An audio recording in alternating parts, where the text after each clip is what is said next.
Good morning student, BA-BSc third year geography. Doctor Anuj Hajariya आपका हार्दिक स्वागत करती हूँ। आज हम बात करेंगे क्लाइमेट की, जिसको हम कहते हैं जलवायु। पीछे वाली क्लास में भी मैं आपको चर्चा कर चुकी थी कि जलवायु को प्रभावित करने वाले कारक कौन कौन से होते हैं, जलवायु होती क्या है। इंग्लिश में हम इसको क्या लिखते हैं, क्लाइमेट।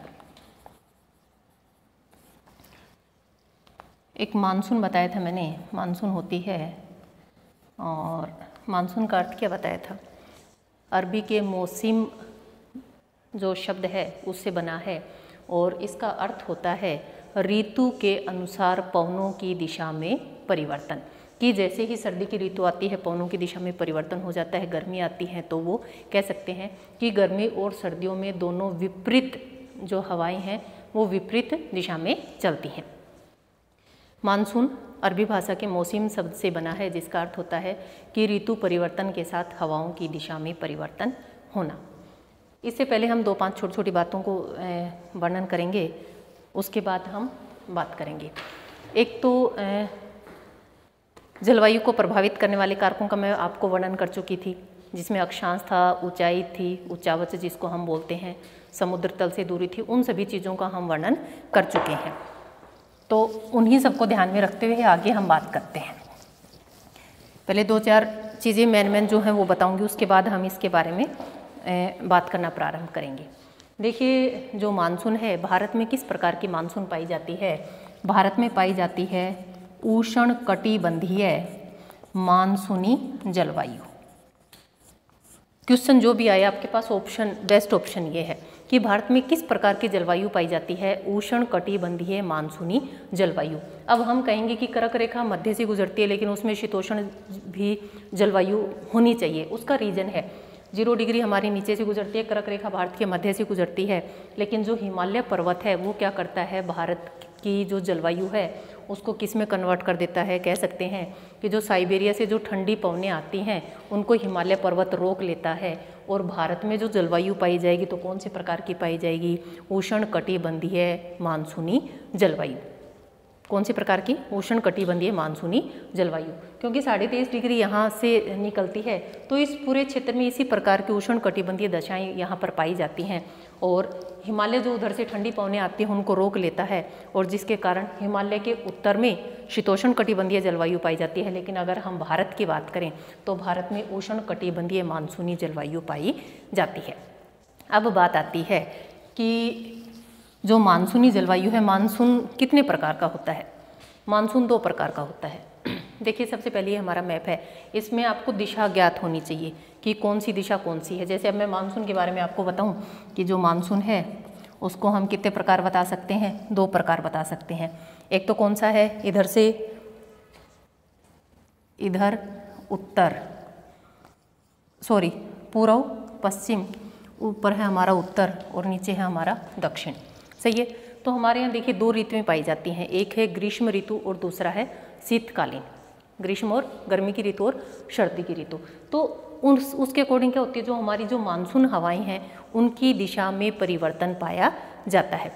जो मानसून हवाएं हैं ऋतु के अनुसार उनकी दिशा में परिवर्तन पाया जाता है। अब जो मानसून हवाएं हैं, एक हवा तो हमारी चलेगी इधर से दक्षिणी पश्चिमी, एक जो मानसून है उसको हम कह सकते हैं दक्षिणी पश्चिमी, दूसरी जो मानसून है उसको हम कहेंगे उत्तर पूर्व। सही है। और जो दूसरी है हमारी वो है उत्तर पूर्व। सही है।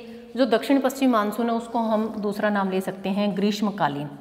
रीजन बताऊंगी मैं क्यों बोलेंगे। और उत्तर पूर्व मानसून है उसको हम बोलते हैं शीतकालीन।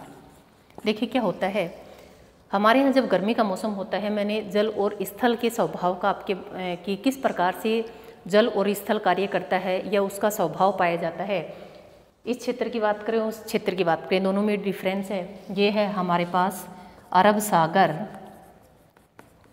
और इधर है हमारे पास बंगाल की खाड़ी।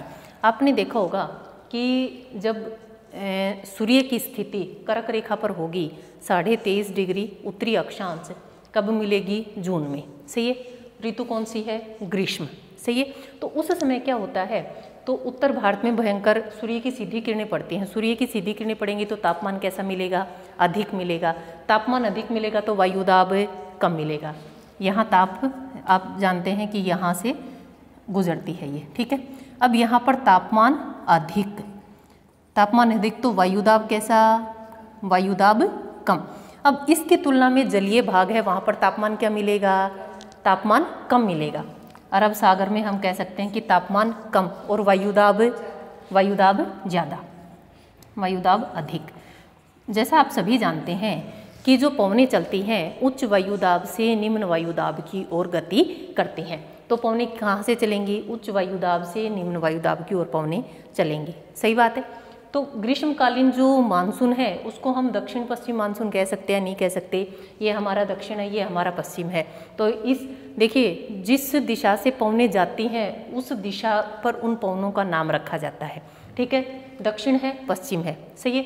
तो हमारी जो ग्रीष्मकालीन जो ग्रीष्म की ऋतु में, गर्मी की ऋतु में जो पवनें चलती हैं उनको हम दक्षिणी पश्चिमी मानसून भी कह सकते हैं, सही है। क्लियर कि दक्षिण और पश्चिम से चल रहे हैं इसलिए नाम क्या पड़ा, दक्षिण पश्चिमी मानसून, सही है। तापमान अधिक है, वायुदाब कम है, क्यों, क्योंकि सूर्य की सीधी किरणें पड़ती हैं। सूर्य की सीधी किरणें पड़ेंगी तो तापमान अधिक होगा। जैसा आप सभी जानते हैं कि भारत में ये जून के महीने में भयंकर गर्मी पड़ती है। तापमान अधिक तो वायुदाब कम। उसकी अपेक्षा जल है, जल का स्वभाव कैसा है, धीरे धीरे गर्म होगा और धीरे धीरे ठंडा। जब धीरे धीरे गर्म होगा तो इस क्षेत्र की अपेक्षा यहाँ पर तापमान क्या मिलेगा, कम मिलेगा। तापमान कम तो वायुदाब अधिक। क्लियर। अधिक वायुदाब से निम्न वायुदाब की ओर जो है वो पवनें गति करती हैं। आपने देखा होगा कि जो हमारी जितनी भी वर्षा होती है उसका 80% 75% जो होती है गर्मियों की ऋतु में होती है। जो ग्रीष्म ऋतु होती है उसमें जो हमें वर्षा प्राप्त होती है वो कौन सी ऋतु में होती है, गर्मी की ऋतु में होती है। उसका रीज़न क्या है, जलीय भाग है। यहाँ से जब पवनें जाएंगी तो अपने साथ आर्द्रता लेके जाएंगी या नहीं जाएंगी, वो अपने साथ आर्द्रता लेके जाएंगे और जैसे जैसे क्षेत्र में आगे बढ़ती जाएंगी वर्षा की मात्रा धीरे धीरे क्या होती जाएगी, कम होती जाएगी। आप सभी जानते हैं कि सबसे पहले कहाँ टकराएगी, केरल के तट पे। केरल के तट पे टकराएगी तो केरल के तट पे ही सबसे पहले वर्षा होगी। और एक होता है मानसून प्रस्फोट। होता क्या है वो देखिए। एक तारीख को या कह सकते हैं कि हम मानसून सबसे पहले जहाँ आता है उसको हम क्या कहेंगे, मानसून का प्रस्फोट। कि सबसे पहले मानसून कहाँ आया, 1 जून को कहाँ आया, केरल में। देखिए जब भी मानसून का आगमन होता है, हम राजस्थान के निवासी हैं, आपने सुना होगा कि अब हमारे 10 दिन बाद 15 दिन बाद मानसून आने वाली है या मानसून आरंभ हो चुकी है। उसका मतलब है कि केरल के तट पर वर्षा हो चुकी है और धीरे धीरे क्या होगा, जो मानसून है वो आगे बढ़ता जाएगा और हमें भी वर्षा की मात्रा की प्राप्ति होगी।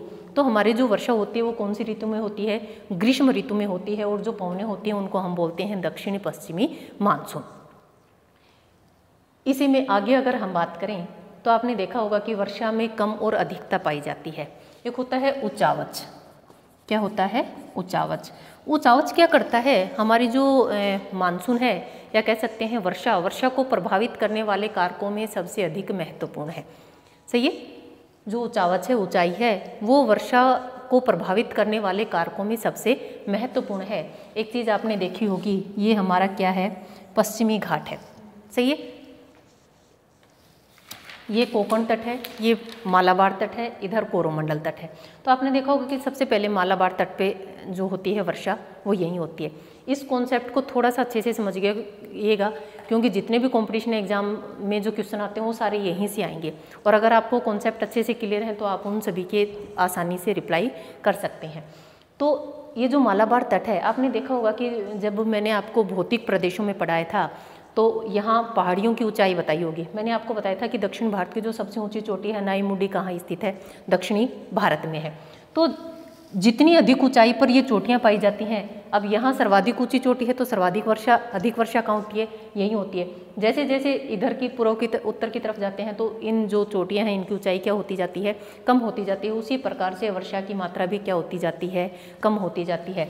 इधर महाराष्ट्र में, सौराष्ट्र में गिर की पहाड़ियाँ हैं और पूरा हम कह सकते हैं कि जो गुजरात वाला क्षेत्र हमारा किस प्रकार का है, सूखा है, या हम कह सकते हैं कि वहाँ पर वर्षा कम होती है, शुष्कता वाला क्षेत्र है। लेकिन जो गिर की पहाड़ियाँ हैं यहाँ पर घने जंगल पाए जाते हैं। उसका कारण क्या है, जब ये पवनें इधर चलती हैं तो क्या होता है, सबसे पहले इन्हीं पहाड़ियों से टकराती हैं और यहाँ वर्षा कर देती हैं। आपने अरावली का भी सुना होगा, अरावली की स्थिति कि अरावली जो पर्वत श्रेणी है उसमें सिर्फ माउंट आबू जो ऊंचाई पर स्थित है वहाँ पर जो पवनें होती हैं टकराती हैं, वर्षा करती हैं, और उसके अलावा यहाँ पर वर्षा नहीं होती। तो हम क्या कहते हैं कि अगर भारत में अरावली पवनों के समानांतर न होती तो राजस्थान की जो जलवायु है वो अलग ही प्रकार की आपको मिलती। क्यों? यहाँ जो पवनें आती हैं वो अरावली के समानांतर निकल जाती हैं। अब इधर से जो पवनें उठेंगी वो क्या है, अरावली के समानांतर आ जाती हैं। जब पवनें अरावली के समानांतर होंगी तो क्या वो वर्षा करेंगी, क्योंकि कहीं भी वो पहाड़ी से नहीं टकराती हैं, जिसके कारण वो क्या कर सकें, वर्षा कर सकें। इसलिए जो आपका माउंट आबू है वह अत्यधिक ऊंचाई पर स्थित है और वह क्या कर लेती हैं, वो जो आर्द्र पवनें होती हैं वहाँ टकरा जाती हैं और माउंट आबू में कुछ कह सकते हैं कि हम कुछ मात्रा वर्षा की हो जाती है। तो जो ऊंचाई है वो भी क्या करती है, इस वर्षा को प्रभावित करती है। ये थी हमारी ग्रीष्मकालीन मानसून। आगे हम इसको डिटेल में पढ़ेंगे कि क्या होता है, किस वजह से ये सारी स्थितियाँ उत्पन्न होती हैं। तो हमने सीधा सा यहाँ लिया था कि मानसून को हम दो भागों में डिवाइड कर सकते हैं। एक है दक्षिणी पश्चिमी मानसून जो कौन से मंथ में आती है, ग्रीष्म ऋतु में आती है, और दूसरी है हमारी उत्तर पूर्व जो किस में आएगी, कौन सी ऋतु में आएगी, शीत ऋतु में आएगी। देखिए क्या होता है, सूर्य की स्थिति में जैसे जैसे परिवर्तन होता जाता है उसी अनुसार हमारा जो ताप का क्षेत्र है उसमें भी क्या होता जाता है, परिवर्तन होता जाता है। भूमध्य रेखा है वहाँ 12 घंटे के दिन 12 घंटे की रात्रि, हम कह सकते हैं कि सर्वाधिक अधिक तापमान पाया जाता है। और दूसरी बात करें कि एक रीजन और बताती हूँ कि आपकी जो भूमध्य रेखा है वह मोस्टली कहाँ से गुजरती है, महासागरों से गुजरती है। कुछ भाग आपका अफ्रीका में आएगा, या हम कह सकते हैं कि महासागरों से गुजरती है, हिंद महासागर है, प्रशांत महासागर है, उन महासागरों से होकर गुजरती है, या हम कह सकते हैं कि जलीय भाग से अधिक गुजरती है। जलीय भाग से, और जल और स्थल के स्वभाव में आप जानते हैं कि क्या पाया जाता है, अंतर पाया जाता है। जल धीरे धीरे गर्म होगा और धीरे धीरे ठंडा, उसकी अपेक्षा जो महाद्वीपीय भाग होते हैं या महाद्वीपों के जो आंतरिक भाग होते हैं जल्दी गर्म होते हैं और जल्दी ठंडे होते हैं। उसकी तुलना भी मैंने बताई थी, दिल्ली और मुंबई दोनों क्षेत्रों की अगर हम तुलना करें तो दोनों में जलवायु में अंतर पाया जाता है। मुंबई में जो जलवायु है अनुकूल पाई जाती है या सम जलवायु पाई जाती है, न अधिक गर्मी और न अधिक सर्दी। जबकि हमने दिल्ली की बात करी, दिल्ली में गर्मी भी अधिक पड़ती है और सर्दी भी अधिक पड़ती है। कारण क्या है, क्योंकि महाद्वीप के मध्य में स्थित है। दूसरी बात करी हमने, ऋतु कौन सी थी, ग्रीष्म ऋतु। अब अगर हम ये कहें कि शीत ऋतु, शीत ऋतु में स्थिति बताइए सूर्य की कहाँ होगी।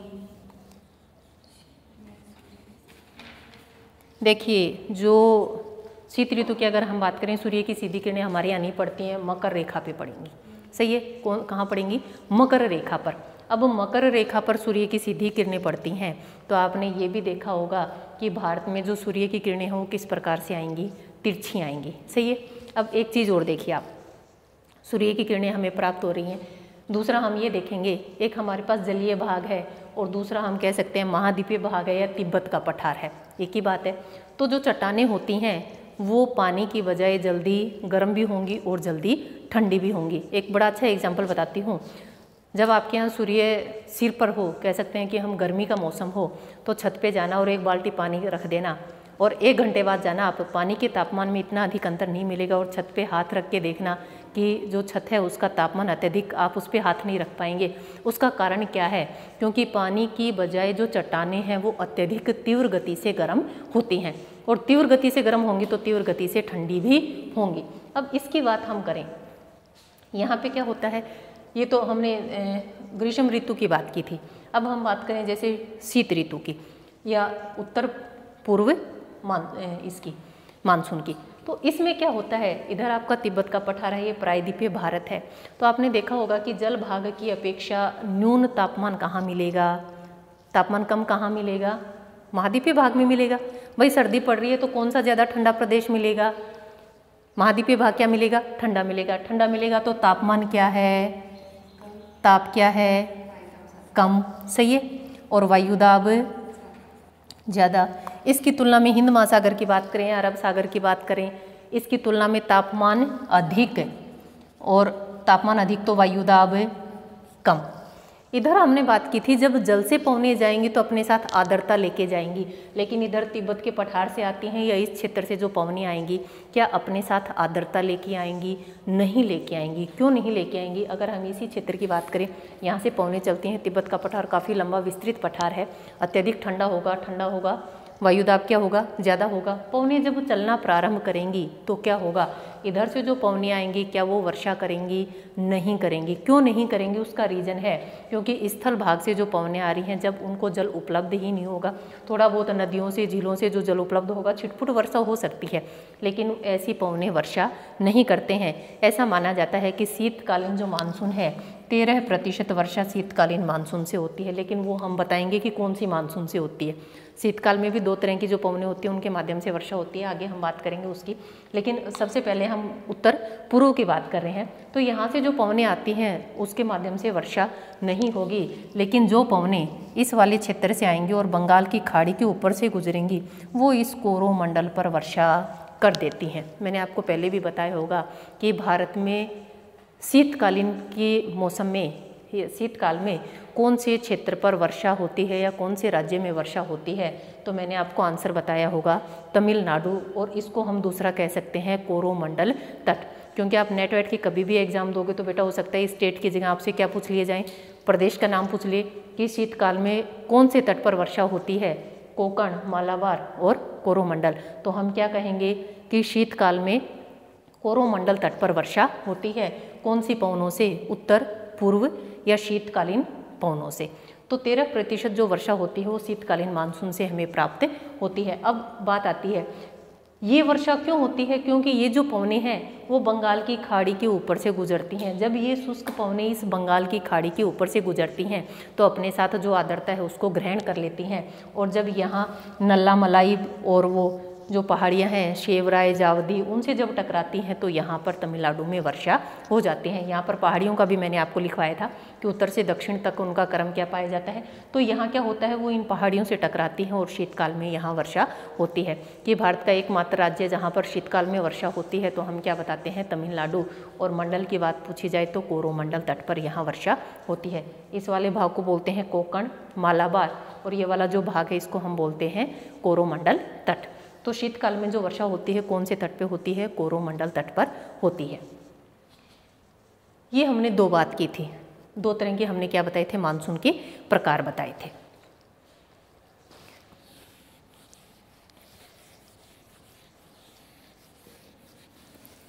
उससे पहले मैं थोड़ा सा पवनों के बारे में आपको बताना चाहूँगी कि कौन से क्षेत्र में कौन सी पवनें चलती हैं और वो किस प्रकार से कार्य करती हैं। क्योंकि जब हम आगे पवनों की बात करें तो आपको ये नहीं होना चाहिए कि ये व्यापारिक पवन बीच में कहाँ से आ गया, पछुआ पवन कहाँ से आ गई।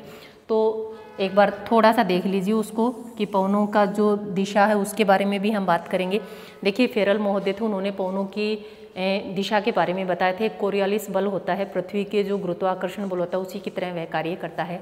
भूमध्य रेखा पर तो लगता है 0 और ध्रुवों पर लगता है वह सर्वाधिक। जो कोरियालिस बल है भूमध्य रेखा पर लगता है 0 या न के बराबर, और जो ध्रुव हैं वहाँ पर लगता है वो सर्वाधिक। रीजन क्या होता है? जिस गति से वस्तु घूमती है उसी पृथ्वी जिस गति से घूर्णन करती है वस्तुएं भी उसी गति से उसके साथ साथ चलती हैं। तो यहाँ तो बिल्कुल साथ साथ चलती हैं, इसलिए जो कोरियालिस बल है वो ना के बराबर लगता है या न्यूनतम लगता है, और यहाँ पर लगता है ध्रुव पर सर्वाधिक, क्योंकि ध्रुव किससे है? एक बिंदु द्वारा प्रदर्शित किया गया है। थोड़ा सा तो वायुदाब पेटियों के बारे में बताऊंगी मैं कि उच्च वायुदाब की पेटियां कहाँ बनती हैं, निम्न वायुदाब की पेटियां कहाँ बनती हैं। उसका रीज़न ये है क्योंकि आप सभी जानते हैं कि जो पवनें चलेंगी वो उच्च वायुदाब से निम्न वायुदाब की ओर चलेंगी। सबसे पहले हम बात करते हैं भूमध्य रेखा के पास जो होती है उसको हम बोलते हैं भूमध्य रेखीय निम्न वायुदाब की पेटी। सही है। निम्न वायुदाब हम इसलिए कहते हैं क्योंकि सूर्य की सीधी किरणें वर्ष भर यहाँ पड़ती हैं, तापमान अधिक रहता है तो वायुदाब कैसा पाया जाता है? निम्न पाया जाता है। सही है। उसके बाद दोनों गोलार्धों में हमें जो पेटी मिलेगी वो मिलेगी उपोष्ण उच्च दाब कटिबंध। सही है। दोनों क्षेत्रों में जो पेटी मिलेगी 7 पेटियाँ हैं, 3 इधर और एक के बीच वाली। सही है। और इसको हम क्या बोलेंगे? उपोष्ण उच्च दाब कटिबंध। उसके बाद तीसरी कौन सी आएगी?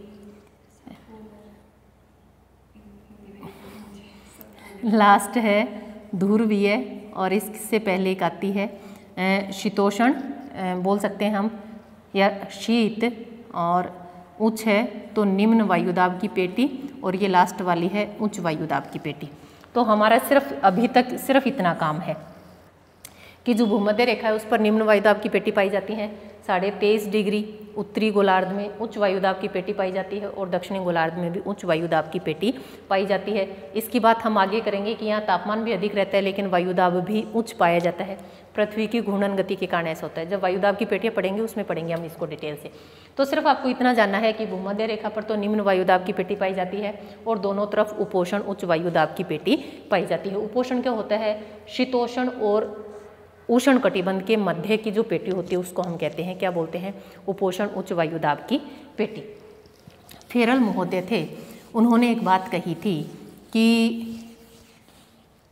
पवनों की जो दिशा है उसमें परिवर्तन आ जाता है। उन्होंने कहा कि उत्तरी गोलार्ध में जो हवाएं होती हैं अपनी दाईं ओर और दक्षिणी गोलार्ध में बाईं ओर मुड़ जाती हैं। कोरियालिस बल का प्रभाव कह सकते हैं। कोरियालिस बल के प्रभाव के कारण जैसे ही उत्तरी गोलार्ध में कोई पवन जाएगी वो किधटरन हो जाएगी अपनी दाईं ओर और दक्षिणी गोलार्ध में अपनी बाईं ओर वह मुड़ जाती है। ऐसा वायुदाब के संदर्भ में भी उन्होंने बताया था। जब पवनें पढ़ेंगे, सिर्फ अभी तक इतना काम है हमारा, हम इसको एक बार देख लेते हैं कि फेरल महोदय थे, उन्होंने पवनों के बारे में बताया था। जैसे ही पवनें उत्तरी गोलार्ध में आएंगे अपनी दाहिनी ओर मुड़ जाएंगी और दक्षिणी गोलार्ध में आएंगी तो अपनी बाईं ओर मुड़ जाएंगी।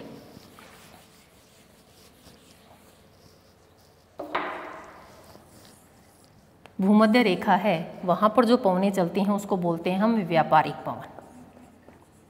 पवनों का भी थोड़ा सा मोटा मोटा नाम पता होना चाहिए।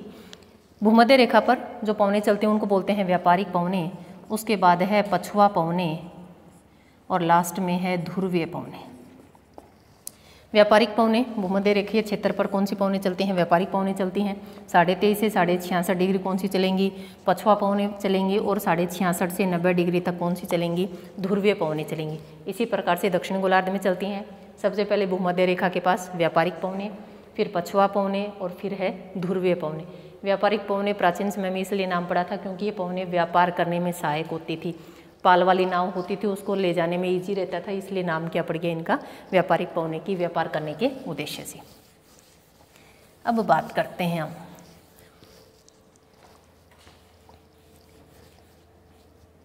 ये लीजिए। देखिए क्या हुआ, मानसून से संबंधित अनेक विद्वानों ने अपनी विचारधाराएं दी हैं। सबसे पहले हम प्राचीन विचारधारा की हम बात करेंगे। उसको हम बोल सकते हैं क्लासिक सिद्धांत, चिर सम्मत सिद्धांत या संस्थापित सिद्धांत। प्राचीन सिद्धांत या क्लासिक सिद्धांत, क्लासिक का भी वही है, प्राचीन सिद्धांत, चिर सम्मत सिद्धांत बोला है इसको, चिर सम्मत सिद्धांत। थे कौन? अमेरिका के थे, नाम था हेली, ऑलमंड हेली। सही है। इन्होंने जल और स्थल के स्वभाव के आधार पर क्या बताया था? अपने यह सिद्धांत का प्रतिपादन किया था कि जल और स्थल के स्वभाव के कारण क्या होती हैं? पवनें चलती हैं। जिन पवनों के बारे में मैंने आपको अभी बताया था उसी प्रकार का सिद्धांत का वर्णन इन्होंने भी किया है कि जो चिर सम्मत सिद्धांत था प्राचीन समय में यही था, लेकिन कुछ त्रुटियां आई जिसके कारण इस सिद्धांत को अधिक मान्यता नहीं मिली और उसके जगह फिर एक आधुनिक सिद्धांत आया, फ्लोन महोदय ने दिया था, ITCZ पर आधारित था। उसकी हम आगे बात करेंगे, लेकिन यहाँ हम किसकी बात करेंगे? जो हमारी चिर सम्मत सिद्धांत है इसको हम संस्थापित सिद्धांत भी बोलते हैं, क्लासिक सिद्धांत भी बोलते हैं। और यह दिया किसने था? हेली महोदय ने दिया था। इसको हेली महोदय ने तापीय सिद्धांत कहा है और ऊष्मीय सिद्धांत भी कहा है। देखिए इसमें क्या होता है, इन्होंने जो भी अपना सिद्धांत दिया है उसमें बात की थी कि जल और स्थल के विभेदित तापमान का मानसून के निर्माण पर क्या पड़ता है? उसका मानसून के निर्माण उसका मुख्य कारण है कि जल और स्थल के स्वभाव के कारण क्या पाया जाता है? पवनों की दिशा में परिवर्तन पाया जाता है। जो हेली महोदय थे उन्होंने क्या किया कि बताया कि जल और स्थल जो दोनों हैं उनके स्वभाव में क्या पाया जाता है? अंतर पाया जाता है। और भारत, यहाँ देखिए अपने आप को थोड़ा सा विस्तृत मानिएगा। भारत मतलब सिर्फ हम भारत नहीं पढ़ रहे हैं, भारतीय उपमहाद्वीप की बात करेंगे। इधर पाकिस्तान, बांग्लादेश, क्योंकि देखिए आपने एक बात देखी होगी कि जो राजनीतिक सीमाएं हैं वो मानव की बनाई हुई हैं, लेकिन प्राकृतिक जो सीमाएं हैं प्रकृति किसी भी सीमा को नहीं मानती है। ऐसा नहीं है कि जो हवा भारत में चलेगी वो पाकिस्तान में नहीं चले। सही है। तो जो हम यहाँ भारतीय उपमहाद्वीप की बात करेंगे, न कि सिर्फ भारत की, क्योंकि जो भारतीय मानसून है वो पूरे भारतीय उपमहाद्वीप को प्रभावित करती है। तो अपनी जो संकुचित दृष्टिकोण है उससे थोड़ा सा हम बाहर आएंगे और इसके बारे में बात करेंगे। जितना अच्छा आप अनुमान लगाएंगे उतना ही आपको अच्छे से समझ में आएगा। इस चीज़ का भी आपको ध्यान रखना है। जितना देखिए, क्योंकि जलवायु है आप उसको ज़्यादा महसूस नहीं कर सकते हैं, लेकिन जितनी अच्छी आप कल्पना करोगे उतनी अच्छी आपको समझ में आएगी। कल्पना करनी है आपको। इसमें जो हेली महोदय थे उनका ऐसा मानना था कि जो दो तरह की यहाँ मौसम पाए जाते हैं, या कह सकते हैं कि हम दो तरह की यहाँ पर मानसून पाई जाती है। और मानसून कौन सी थी? एक शीतकालीन मानसून और दूसरी थी हमारी ग्रीष्मकालीन मानसून। शीतकालीन मानसून और ग्रीष्मकालीन मानसून। जल और स्थल के स्वभाव पर उन्होंने क्या माना था? इसको उसका आधार माना था। जैसे ही मैंने आपको बताया था कि जो सूर्य की सीधी किरणें हैं ग्रीष्म ऋतु में कहाँ पड़ती हैं? इस कर्क रेखा पर पड़ती हैं। सही है। कर्क रेखा 23.5 डिग्री उत्तरी गोलार्ध भारत के मध्य से गुजरती है। यही कारण है कि भारत में जलवायु कौन सी पाई जाती है? उष्ण कटिबंधीय, लेकिन मानसून से वर्षा होती है इसलिए हम क्या बोलते हैं? उष्ण कटिबंधीय मानसूनी क्षेत्र। ग्रीष्मकालीन की बात करें, वही चीज़ आती है। ग्रीष्म ऋतु में सर्वाधिक तापमान कहाँ मिलेगा? कर्क रेखा पर। और तापमान अधिक तो वायुदाब कैसा मिलेगा? कम मिलेगा। हम इसमें अरब सागर की बात कर सकते हैं, हिंद महासागर की बात कर सकते हैं। तो इस क्षेत्र की बजाय यहाँ पर तापमान कैसा मिलेगा? जलीय भाग है इसलिए तापमान क्या मिलेगा? कम मिलेगा। तापमान कम मिलेगा तो वायुदाब अधिक, तो वायुदाब अधिक होगा। सही है। वायुदाब अधिक होगा तो पवनें कैसे चलेंगी? पवनें चलेंगी अरब सागर या इस जलीय भाग से किधर? तिब्बत का पठार लगा लीजिए अब भारत के अंदर की तरफ। सही है।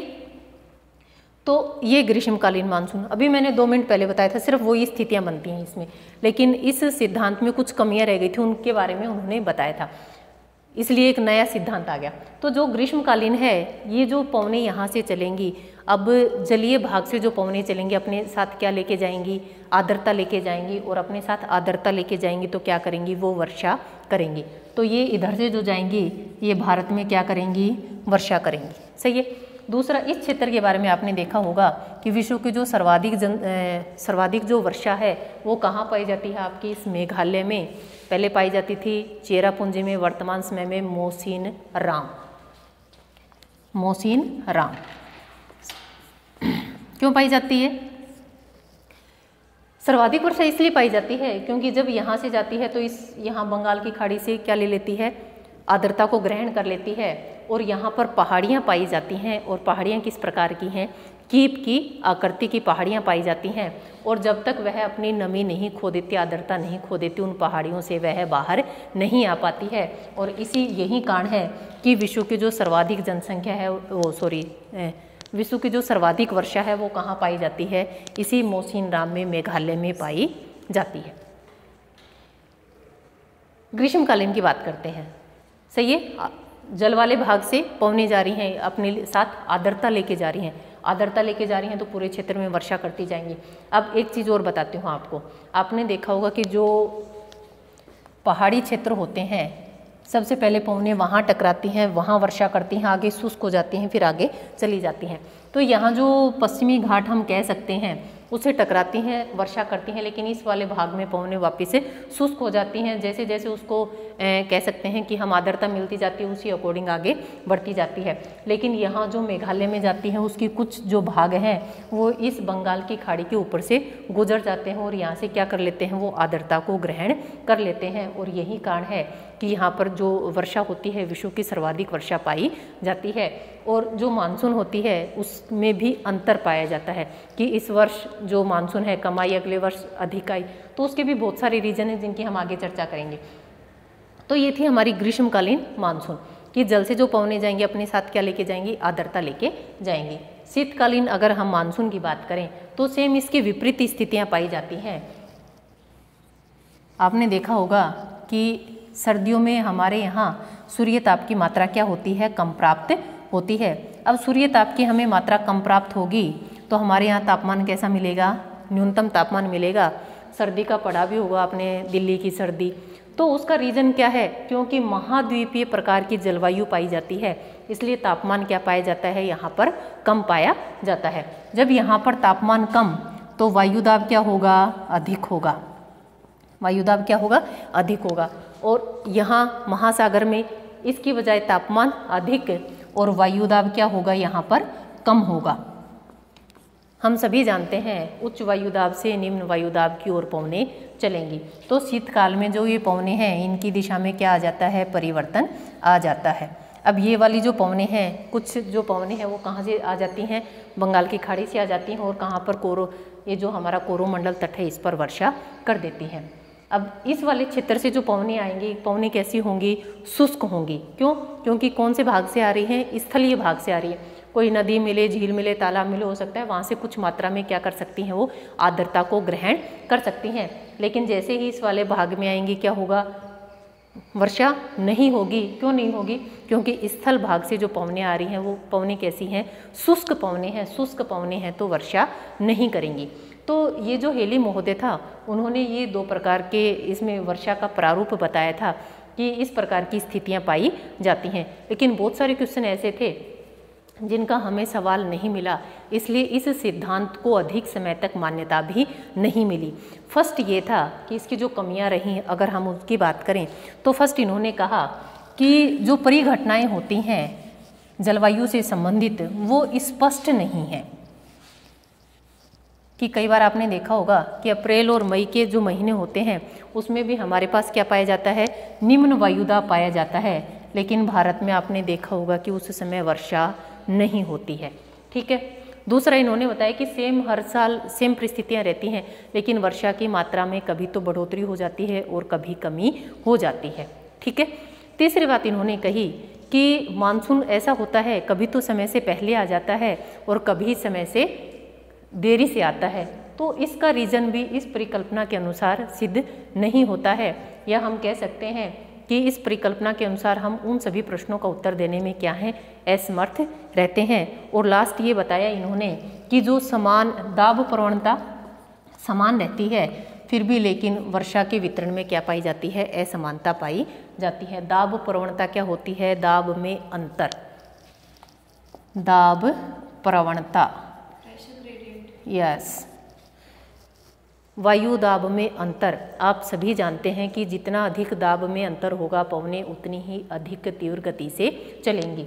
आपने देखा होगा कि शीतकाल की बजाय ग्रीष्म ऋतु में पवनें अधिक तीव्र गति से चलती हैं। उसका कारण क्या है, क्योंकि दाब में प्रवणता अधिक पाई जाती है, इसलिए निम्न वायुदाब और उच्च वायुदाब के केंद्र गर्मी में अधिक बनते हैं। सर्दियों में मौसम एक जैसा सा रहता है, इसलिए हवाएं अधिक नहीं चलती हैं या अधिक तेज नहीं चलती हैं। लेकिन गर्मी की ऋतु में उच्च वायुदाब और निम्न वायुदाब के केंद्र बनते हैं, जिसके कारण दाब प्रवणता अधिक पाई जाती है और वर्षा भी क्या है, अधिक पवनें भी उसी गति से अधिक तीव्र गति से चलती हैं। जितनी दाब प्रवणता अधिक होगी उतनी ही पवनें तीव्र गति से चलेंगी। तो ये हमारा जो सिद्धांत था ये था चिरसम्मत विचारधारा, या कह सकते हैं कि हेली महोदय का तापीय सिद्धांत या उष्मीय सिद्धांत। और नेक्स्ट हम बात करेंगे आधुनिक सिद्धांत की। फ्लोन महोदय थे, उन्होंने ITCZ के ऊपर इसको अपना जो सिद्धांत था इसको निर्भर बताया था। ITCZ का अर्थ होता है इंटरट्रॉपिकल कन्वर्जेंट जोन, अंतः उष्ण कटिबंधीय अभिसरण क्षेत्र। हम इसकी कल बात करेंगे डिटेल में। ठीक है, आज के लिए इतना ही। और आज का सवाल है आपका कि भारत में औसत वार्षिक वर्षा कितने सेंटीमीटर पाई जाती है। हम यहाँ सेंटीमीटर की बात कर रहे हैं। ठीक है, भारत में औसत वार्षिक वर्षा कितने सेंटीमीटर पाई जाती है। दूसरी बात है सर्दियों में भारत के कौन से राज्य में वर्षा होती है या कौन से तट पर वर्षा होती है। ठीक है। थर्ड क्वेश्चन है सर्वाधिक वर्षा भारत के कौन से राज्य में होती है। ठीक है, इन तीनों जो क्वेश्चंस हैं आप मुझे उसका आंसर कमेंट करें, और आपके कोई भी क्वेश्चन है तो उसके लिए भी आप मुझे कमेंट कर सकते हैं। धन्यवाद।